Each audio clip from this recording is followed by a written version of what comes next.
This is why you need to compare Remitly and Wise before sending money abroad. Fees, speed, and convenience. Let's break it all down. You might be surprised which one fits your needs best. First up, fees. Wise is known for its mid-market exchange rates with a transparent fee up front. Remitly can offer lower fees on some routes, but their exchange rates might be less competitive. Always check the total amount your recipient gets. Now let's talk speed.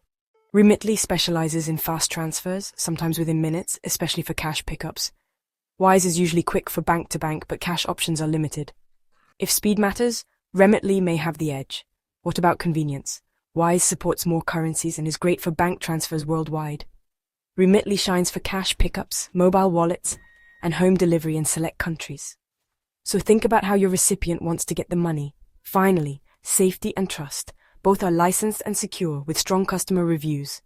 Wise is popular for transparency, Remitly for flexible delivery options. So, which is best? If you want speed and cash pickups, Remitly could be your go-to.